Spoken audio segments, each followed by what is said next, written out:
Bonjour et bienvenue aujourd'hui pour la leçon, on va faire deux leçons en fait. On va parler de feu, donc l'adjectif feu, et on parlera également de demi et de semi. Et bien évidemment, nous aborderons les problématiques d'accord de ces trois adjectifs. Commençons par le premier, l'adjectif feu, qui signifie qui est mort depuis très peu de temps. Et il faut savoir que le feu connaît deux règles très particulières. Premièrement, il est invariable, c'est-à-dire vous ne l'accorderez pas quand il n'a pas de déterminant, donc sans déterminant. Et le deuxième cas où il sera invariable, c'est lorsqu'il précède le déterminant.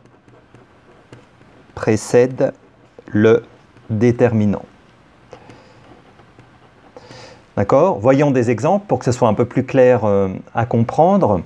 Donc ici, par exemple, on peut utiliser feu, Micheline, Germain. D'accord? Feu, Micheline, donc c'est une femme, feu, Micheline, Germain. Donc feu n'a pas été accordé parce qu'il est sans déterminant. D'accord?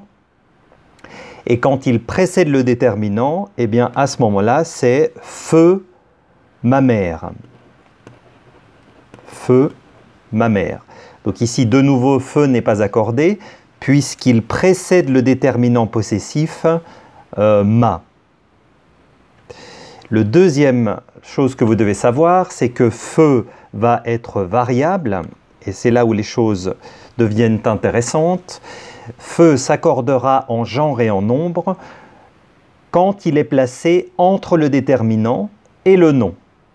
Exemple, la feu belle-mère. La feu belle-mère. Vous voyez ici que feu est entre le déterminant, l'article là, et le nom belle-mère. Donc, pour récapituler, feu restera invariable quand il n'a pas de déterminant ou quand il précède le déterminant, et il deviendra variable lorsqu'il se situe entre le déterminant et le nom. D'accord? J'avoue que son emploi est assez rare et il faut également éviter d'employer cet adjectif lorsque vous parlez d'une personne qui est décédée depuis longtemps. D'accord? Par exemple, quelqu'un qu'il serait impossible d'avoir rencontré, comme Bonaparte, Monsieur Jules Verne, etc. Voilà, c'était la règle sur le feu. Parlons maintenant de demi et de semi. Demi et semi. Alors, ce que vous devez savoir, c'est que lorsqu'ils sont placés après le nom, demi, puisque nous parlerons de lui d'abord, s'accorde en genre uniquement, avec le nom auquel il se rapporte évidemment. D'accord? Donc vous l'accordez en genre uniquement et seulement quand il est à droite du nom. Exemple, 2h30.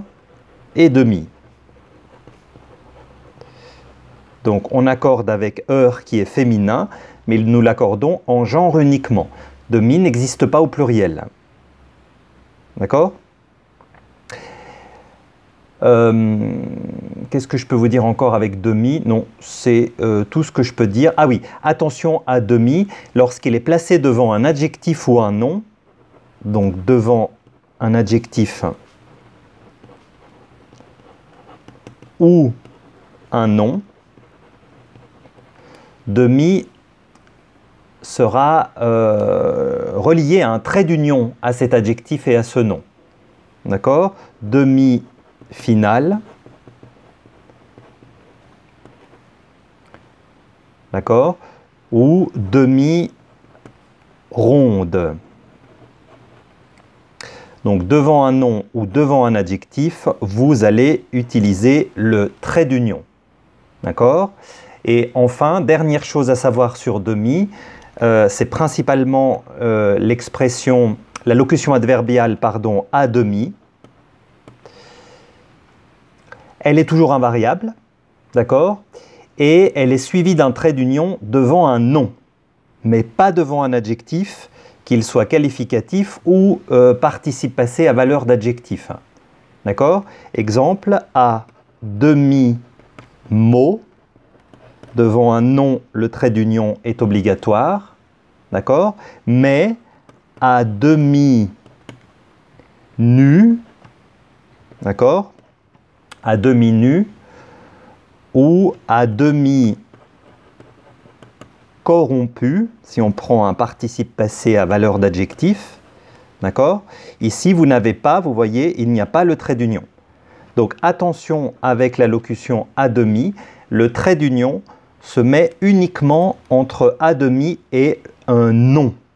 Il n'y a pas de trait d'union à côté d'un adjectif qualificatif et participe passé à valeur d'adjectif. Donc ça, c'était pour demi. Quant à semi maintenant, eh bien c'est la même chose que demi, c'est-à-dire il restera invariable en genre et en nombre lorsqu'il est à gauche du nom, d'accord? Et il ne peut pas se trouver à droite, donc en fait pour semi, c'est exactement la même règle que demi, mais le seul cas de figure que nous rencontrerons avec demi, c'est lorsqu'il est à gauche. Donc on n'accordera pas semi. Donc je vous donne des exemples. Hein. Le trait d'union reste valable, bien entendu. Donc par exemple, on peut dire cette semi-provocation, semi-trait d'union provocation, cette semi-provocation. Ou par exemple, semi à côté d'un adjectif, par exemple, semi-souterraine, semi-souterraine. Donc vous voyez que dans les deux cas de figure, nous n'avons pas touché semi, qui restera donc comme demi invariable, mais lui, il ne pourra se situer que à gauche. D'accord? Voilà ce que je pouvais dire sur feu, demi et semi. Donc je vous donne rendez-vous pour une prochaine leçon bientôt.